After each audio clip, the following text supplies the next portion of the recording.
Welcome to episode 4. I'm your host, Brian Phillips, and today we're at the headquarters of Girl Scouts of Greater Atlanta.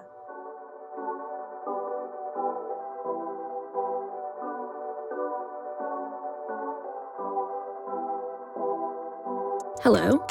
Hello? All the girls afraid to fail, are you there? Welcome to the podcast where we talk to women over 40 to learn all there is to know about growing up and succeeding. From activists and entrepreneurs to leaders of national organizations, we're getting every ounce of the tea. Let's go.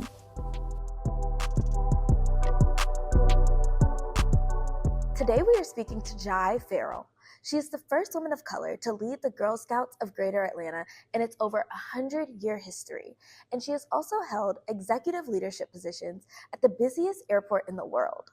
She is a 4-time Atlanta Magazine honoree, and she is going to talk to us about how she built and brought others with her, but also learned to just be in the moment. We're going to jump right in with the pulse check. I'm all cool with that. Okay, so if you could describe your mindset on life right now in 3 words, what would you say? Give yourself grace. I like that. Most of my guests have said like 3 separate words, but give yourself grace is so important. Give yourself grace. What makes you say that? I have learned in my journey as a leader, particularly always being either the only person that looks like me, whether it be brown, whether it be woman, whether it be millennial, that I have always issued and given people more grace than they've ever even thought of giving me. And so I'm learning how to turn that on itself and give myself the same grace that I exhibit and issue to others, even when they aren't deserving. So you are the first woman of color to lead the Girl Scouts of Greater Atlanta in over 100 years. That's so weird. It's so weird because I've been on the gig now. By the time this airs, it will be a year. But I started July 1st, 2024.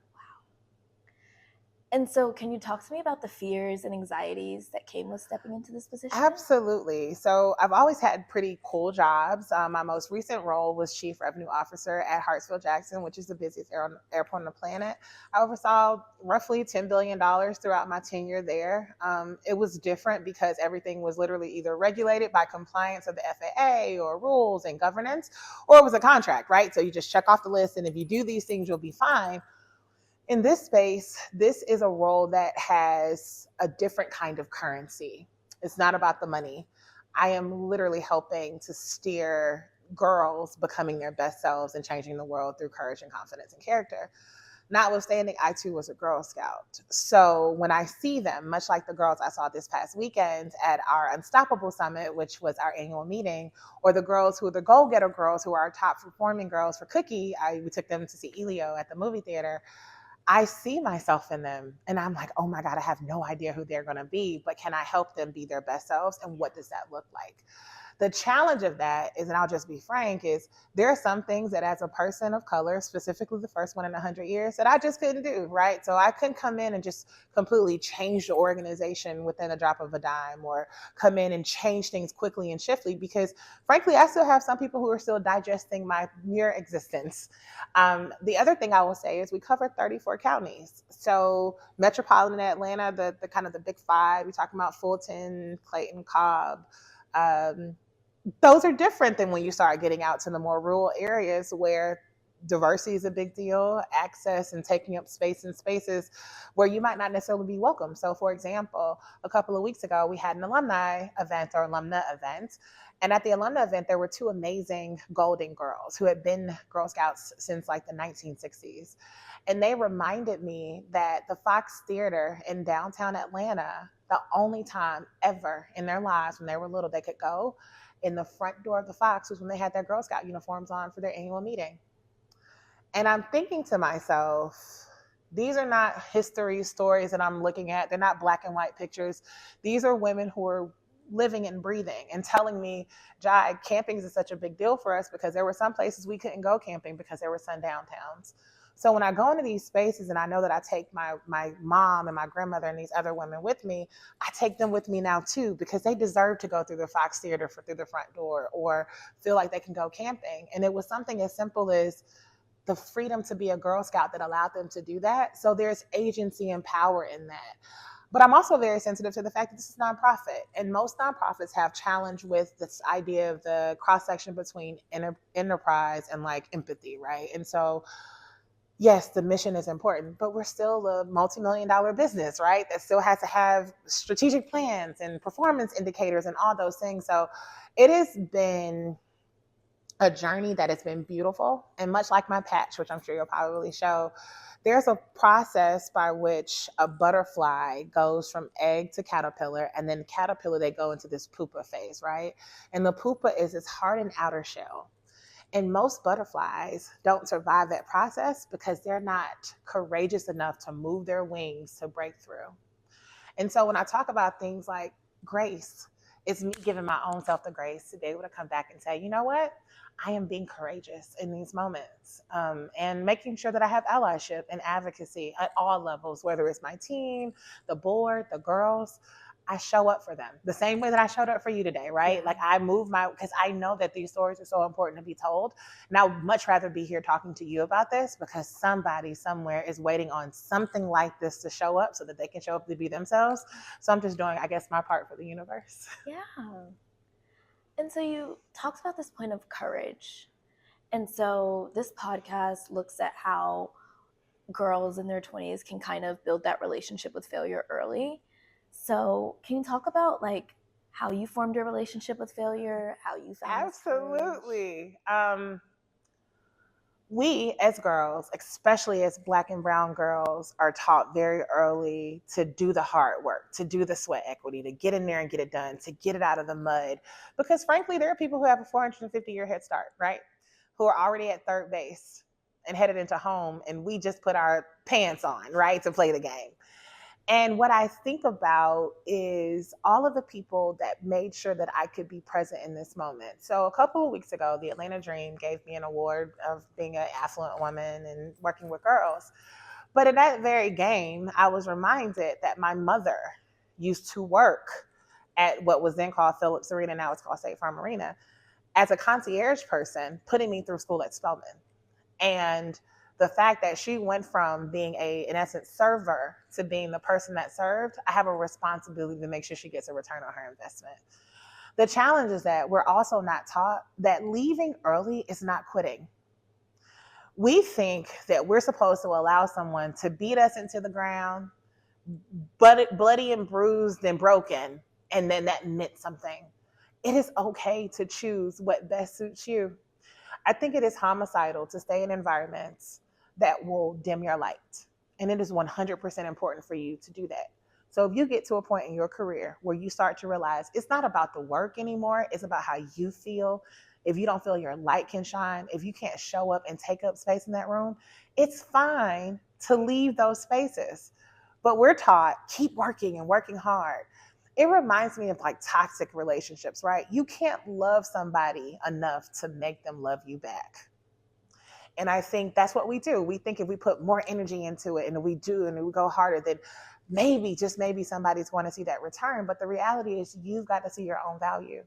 And sometimes that value is in the grace in the moment and the courage to walk away or even speak up, even if your voice is trembling and shaking. We're not taught that. So when I step into this space, I take everything that happened to me. Listen, the airport I loved. It was a great place. But when it wasn't great, it wasn't, right? And it was time to move on. I loved working in baseball when I was in baseball. But then when it was time to move on, it was time to move on. And I think it's okay to know that it's all right to move on. There's an image, a little picto image, where there's an image of God with a big teddy bear behind his back. And there's a little girl that has the bear in front of her that she loves so much. And he's like asking her to give it to me. And she's like, no, but I love it, God. But there was a bigger bear behind his back, right? It's knowing and trusting that what is yours is divinely yours. And when it's your season to win, no one can stop you from doing that. But you've got to make the commitment to making the pivot. There's William Hutchinson Murray has this long soliloquy. I can't remember all of it. But there's this thing in there. It says, until one is committed, there is hesitancy. But as soon as you commit, the universe will respond. You will start to meet people and have instances and things that will come in your favor that would have never happened. But you've got to be okay with making the decision to move forward. I think if we tell people it's okay to make the decision to move forward, and failing fast is just as good as not failing at all, we'll be okay. And so when you're in those moments where you have to make those tough decisions and decide to leave, like, is there a specific moment that really sticks into your mind, whether it's the first time you had to do it or something? Can you just take us there? The moment of disrespect. And when I started to make excuses for those who were disrespecting me when I knew it was wrong. When you wake up in the morning and you're in your own God's bareness, just you've got to be okay with looking at yourself. Sans the cute popping lipstick in the glasses and all the extra things we do. We've got to be okay with who we are at our core.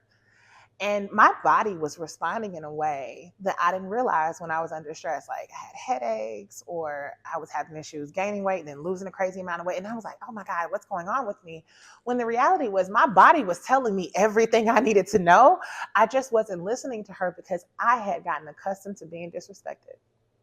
So I would say for anybody, even you, the moment that you know that that respect does not live here, that is no longer your home.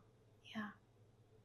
That's so important. And like doing those self check-ins with yourself in the morning is also important. Just knowing like, okay, God, am I doing the right thing? It's so funny being in this space. People are like, how did you make the leap from airport to Girl Scouts? I was like, God, honestly, because I didn't apply for this job. I got a phone call in January of last year from a friend of a friend that was like, hey, your name's been shortlisted. And I'm like, okay, that's cool. I was figuring out what I was going to do next at the airport. I knew it was time to go, but I was still kind of like, okay, what's my thing? And honestly, I was like, okay, let's have a conversation. But I'll be very transparent on this whole thing. If I had not have acknowledged the disrespect that was happening to me at the time, I probably wouldn't have been open to the opportunity to talk to somebody about a new role because I love my work. One thing that anybody can tell you is that if Jai's in it, you have all of me, all 6 feet of me, all short hair of me, all glasses, all red, all of it, right? All 32, you got me. Then I started realizing I was like, I'm not able to show up as her at the airport anymore for whatever reason, right? Whether it was contractors, the climate, whatever the reasons were. And I want to be proud of me. Like I talked about my mom and my granny, that's because they are literally my why. And now I have Ferrell, right, at Next Gen. And I want her to be proud of me too, but I can't if I'm not doing the things that they taught me to do, which is to always maintain my own personal integrity and respect. So when I have to start to question those things, it's a problem for me. Yeah. And it's okay to say, you know what? We're just in a different season. And it's okay to leave, ladies. There's a part of this movie, Fried Green Tomatoes, is one of my favorites. And Cicely Tyson is in it. And one of the main characters is transitioning. We now know she had cancer. And she says, Miss Iggy was always a lady, and a lady knows when it's time to leave. And I think that's so important, right? To still be a lady. You can still be a lady and take a gracious exit. Bid your adieu and move into your light. And so Girl Scouts, you help young children find their dreams and discover Absolutely. their dreams. So is this what you dreamed of when you were younger? To be in the position you are today, or what? Absolutely not. This is beyond my wildest dream. If I'm being honest, it's funny. Ferrell had me serve as her Black History person, and it was so weird. If I'm being honest, because she was like, Mimi. It's like, okay. She's very feisty. She's literally my bonus baby. But she says, I want my Black History project to be about you, and I was like, why? She was like, because you are history. And I don't see myself as that. I see myself as Jai showing up in my agency and all my Jai-ness to come do the work. But I'm like, wait a minute. For the rest of this entirety of this organization, for the rest of the history of Girl Scouts, at this moment in time, my name will always be there as the first person of color. And I carry that agency with me because there are so many little girls that are just looking for somebody to look like them. My favorite person to look at on TV was always Monica Kaufman, because she always showed up as herself. Now her hair, I love my Mo, so Romo. she just would show up as herself. And then like if you know the story behind Oprah and Monica Kaufman and like how that was a whole thing, and she's still a totally Atlanta legacy, Emmy legacy for sure. But I'm like, it's my responsibility to show up for them. I owe it to them to show up. And I owe it to Ferrell to make spaces where she can show up as herself too. And so when you're just going to work on the regular day-to-day basis and you're young and in your 20s and just trying to figure it out, like how do you keep sight of your goals while still being patient in the moment, recognizing that you're not going to get there in a day? So let me tell you, there was this woman at my job at the time. Her name is Vicky Free. She's now the Chief Impact Officer, I feel like, for the Tampa Bay Buccaneers. She just left Adidas. She was the head of marketing. She actually moved to Germany. She and I met at Turner. She was the woman who created the McDonald's adult women Happy Meals of this whole adult women. This is back in the 90s. I'm not going to age myself out. And so I remember trying to like be like Vicky. Like, y'all, it felt like Boomerang. And then like how she would walk into the office. I felt like she had her own fan person. She just looked like, I'm like, man, she got it going on. And I remember looking at her and being like, okay, I want to meet with her. And frankly, she's busy. And now I understand on a whole nother level, right? So I'm in my early 20s. I'm fresh out of Spelman. I'm like, I'm that girl. Showing up in my New York and Company clothes. Like, I'm ready to go. It was called Learner at the time. So I'm like, I'm ready to go. And I remember her just being so busy. So I realized that she would go to what was called Java City. It's like our version of Starbucks every morning. And so I got to a point where I would now intercept her on her walk. So we established a relationship. And one thing she said to me, in addition to another woman named Vicky, it was two Vickies that were amazing, was do the hard work. Like, I see that you're aspirational and that's okay, but do the hard work. Nothing is a microwave. And I think a lot of times people feel like, okay, I'm just going to start my own agency because I don't like what they say. Yep, you got typos. Yeah, that's not how you talk to people. Yeah, like there's something about my Turner University education, and I call it Turner University, is because I learned so much while I was on that campus, how to deal with people, difficult conversations, communicating for success, getting advocates and allies, having sponsors and mentors, people who speak about you in rooms that you are not in. All those things I learned at Turner. And I just remember being so feisty. And she said to me, get the skill. I was like, what do you mean? She was like, I don't care if it's in PR, marketing, media, get the skill.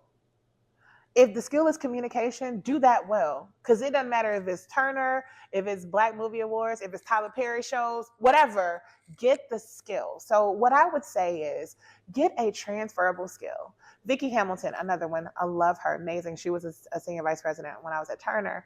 And one of the things she was like, put tools in your toolbox. So depending upon where you go, you can still build something. Yeah. So if it's how to be a good relationship manager, how to speak up, how to have courage in those rooms, how to be accountable and somebody people want to depend on and reliable, how to create your own book of business. A lot of my work now is me picking up my personal phone and calling people who I've done work with before. Why?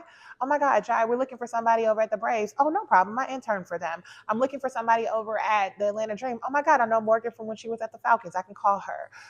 I have those relationships because much like Issa Rae says, as you're growing, keep those relationships because then when everybody's growing, right, now you have people at peer level. Some of my best friends are chief marketing officers and CEOs of huge companies. And I'm like, oh my God, I'm at the Girl Scouts. My friends like the CMO for the Braves or for Falcons or whoever, or the Hawks. And I'm thinking to myself, wait a minute, that's because we build at the same time. Get the tools, ladies. Put the tools in your toolbox, whatever that might be. And don't be afraid to do something different. I have been in, let's start, Atlanta Braves, Cartoon Network, Latin America, CNN, Turner Sports, back to CNN presents Black in America, high school sports, collegiate sports, and aviation randomly, and now in Girl Scouts, right? So that kind of success looks like this. It looks like this. That was totally me because I had no idea I would go from pilots to selling cookies. Yes. This is what it is. And so you brought up this important point of bringing people along with you. Mm-hmm. And when we're so focused on ourselves and our own success, we can kind of lose sight of these relationships sometimes. So how did you keep that core value along your journey of like building with others? Authenticity. See, the thing is, I have a saying, I'm the best person to ask me about me, right? And if I show up as my authentic self, then I don't have to remember what I told you because it's me anyway. So the first thing I'll tell us is be authentic in whatever space you're in. The best person to be is you, and the best person for people to ask about you is you, right? So that's the first thing. And then connect with like minds. Everybody isn't going to be a senior leader. And guess what? That's okay. That's fine, right? I have some people I know. Matter of fact, when my mom went to the game with me, there was a woman who had been there since she had been there in the 1999 when it first opened as Phillips Arena. And she remembered her, right? And there was still some love there, but it was like, man, she's still here. She's been over here over 20 years. When you start thinking about what you want to do and where you want to go, just make sure you have a people that you can take with you that have like mind, like work ethic, and like goals. So when I think about my friend, she hates when I do this. Her name is Melissa Proctor. She's the chief marketing officer for the Atlanta Hawks. She's the bomb diggity, and she's my accountability partner. So I can call her on my walks and be like, hey, I have to do an offboarding. What do you think about this? Or I have this big meeting coming up. Like she called me the other day. I was like, girl, we got a president's meeting. I need to run through my lines with you really quick because the owners are here. Or so you have to have somebody who you can soundboard with. The other thing, and I just told my team this, your echo chamber should not be the people who hear that work with you. When you are having a moment where you need to vent because these people done got on your last nerve, the one that you had to go put on layaway, they done got on that one. Don't talk and listen and talk to the people in your business. You need someone outside of your scale because guess what? Sometimes that emotional response is not how you're going to feel later, which is why I've learned to pause sending the reply email. When things happen that I'm really upset about, I don't use my keyboard courage. I step back.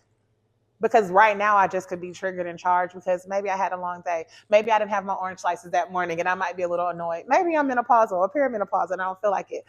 Maybe my boo got on my nerves last night and I'm just in an emotional state and so everybody's getting on my nerves. My friends can check me on that. So make sure you have people who are really here for you. And then also folks who can hold you accountable. Like Melissa has told me plenty of times, she's like, yeah, that's pretty sharp. I wouldn't say that. Or did you send this email? Let's not. Same thing for me. She's like, and I'm like, Mel, do you need a Snicker? Like, are you okay? And so have people who won't be angry or upset if you call them out, right? Those are the authentic relationships, not the ones that you have to fabricate and make up and put lipstick on a pig and pretend. Because at some point, exhaustion kicks in. And you just don't want to be exhausted when talking to your friends. I've never want to be the person that people had to, when they see my name, show up on their phones, right? Don't be that girl. Don't be that girl. So many gems. So you talk about speaking up in rooms, even when your voice trembles. Absolutely. And I've heard you say this in previous interviews, and you said it today. So how did you learn that lesson? By having regret when the meetings were over, by saying, I should have said something, or seeing something going down a path of WTF and being like, I could have said something, I could have spoken up. Or being assigned now to say a project that you never really endorsed and now you hate it so much. So one of my mentors, Barbara Griffin, she was a senior vice president at Turner, we were over image management. So I had moved over from Marcom to image management, which was like the in record studio for like images. So I worked with Christiane Amanpour and Anderson Cooper and like Soledad O'Brien, all these amazing names, right? And Soledad at the time was the big name at CNN, and Barb and several other executives, there's a couple that I'm missing, I'm forgetting, were working on what was called CNN Presents Black in America. Well, I'm from Atlanta, Spelman, all that. This is before AI and social media. They were still calling it the Facebook then, right? You had to have a .edu to use it. So this is old. But I remember they were looking at some artwork for CNN Presents Black in America, and it was very grossly offensive. But it was a room full of white people. They didn't realize that having a man in shackles with braids and a prison uniform was offensive. In their head, Black in America looks like struggle. And I was like, no, Black in America is beautiful. And it is diverse and it's resilient. And I can tell you tons of stories. We were talking about the Little Rock Five and like all these people. And I was like, where did you get these stories from? Me being that curious and speaking up out of utter shock and really disgust got me an opportunity to move into the marketing department and shadow some of those individuals. This young lady named Keisha Taylor, I think Keisha's the chief marketing officer now for Scripps TV. She actually is. And I shadowed her, and we went around the country and went on HBCU tours to ask students, what did Black in America mean to them? That one time of me speaking up, because I would have been so grossly offended looking at artwork on CNN billboards of a man in shackles and saying Black in America. Like, that is so offensive, right? Yeah. The other thing I do is I get an ally before I go in the room. Fun fact, me and Melissa and David Lee were talking about this the other day. He's a man, he's the president and CEO of the Atlanta Hawks Foundation. And he says there are sometimes that they'll be in the war room, right? The idea room. And he'll say things like, hey guys, let's see what Melissa thinks. He was an ally for her. So instead of her having to yelp and insert herself, she then said, I had somebody who punted to me. So I used to play people. I'll tell you the truth. If I was going into a meeting of negotiation, I would have a pre-meeting with somebody I trusted that would tee up the conversation so that then I can insert myself and step in. That's how you leverage agency and allyship and advocacy, is you let the smart people in the room know that I don't have to talk all the time, but when I speak, it means something. Because if you talk all the time, then people aren't paying attention, right? It's like, oh, there she goes. That's Ryan doing the Ryan thing. Whereas when I speak, it has prowess and power. And I don't have to always be the one to do it. I have somebody else in that room that's like, hey, Jai, so what are your thoughts? And so having that type of relationship with people is how you do it, but it takes a lot of practice, even on the smallest of decisions. It could be what you eat in a day. Smallest decisions, right? Speaking up. Yeah. And so if you could tell 20-year-old Jai is sitting in front of you today, like right here, what would you tell her? Everything is going to be fine. I remember being at Spelman. I was a theater studies major. I was an English minor. No lie, y'all. Y'all gonna trip out. Freshman year, August 2001, sitting in Cosby Auditorium, waiting on my English professor to show up. Y'all, he didn't come. He went on tour with Comic View. I'm not even lying. Opal Moore had to come in, and I think she might still be at Spelman, had to come in and teach our class, and she freaking hated us. She hated everything we stood for. Because we were, at the time I was 17, I just turned 18 because my birthday is in June. So I was a fresh 18-year-old. I'm out of college, And I remember her telling us, many of you guys will not make it past my class. Y'all, she was the worst. Now, fun fact, we later laughed about it after she had to induct me into Phi Beta Kappa. That's a whole nother conversation. But I just remember being like, oh my God, this lady is crazy and I'm not going to make it through here. Overachiever Jai, I had 21 credits. What was I thinking? It was so much I learned. And I just remember I was like, Mommy, but when I graduate, I have to have a job. And one of my childhood best friends, Ori Levitt, Ori Thornton, now she's married. Her sister, her name is Adolpha. Adolpha was friends with Will Packer and all of them because they all went to FAMU together, and she was in film. And I was like, I want to be a producer. I want to do this. And they had this thing called Rainforest Films. Oh my God, you're literally jogging my memory here. Anyway, I was calling Adolpha every month. I need a job. And she's like, Jai, you're a sophomore. Relax. Did you go to homecoming? And I'm like, what? She was like, this is the only time in your life that you're going to have the safety of a familial organization like your institution where you can enjoy and have these moments. Because when you get out of here, there's more than enough work. Enjoy going to class, make friends, do some things. And I remember she was like, I'm not going to keep answering for you. I'm going to actually have to call her because she lives in LA now. And she was like, I'm not going to keep answering the phone for you because you keep calling me, get on my nerves. And I'm like, no, if I need a job. She's like, you have 3 whole years before you leave here. Like, I need you to relax. Okay, let's fast forward or rewind. I went to my 20th class reunion. Homecoming was last year. And then I just did our whole walk through the Oval. Mm-hmm. And some of my most memorable moments were just because I was present in the moment. So what I would tell a 20-something is be present and start to find your voice and find that thing that makes you itch and find the thing that makes you feel fulfilled, right? I had friends who chase Wall Street because obviously Bloomberg comes on campus and they set up and you're like, oh, I can live in New York and drive a BMW, have a Gucci bag, right? The Gucci bag will come, ladies. You know what I'm saying? It'll come. I have plenty now, right? I did not have them when I was 20. But just a little bit, right? It's okay. your toe fair be fine. That was my version of a coach bag back then. But I think that everything is going to be fine. I think we try to overachieve and overplan and anticipate out of fear and all these things, but God's got you. When it is your time to win, there is nothing that can happen. Beloved Chadwick Boseman says it. He's like, God will move somebody that is standing in front of a door out of the way so that you can walk through a door that is destined for you. So what I'll tell 20-somethings, juniors, seniors, that's because I think I was 20 as going into my junior year, enjoy the moment. Spelman has a practice where they have you look to your left and to your right.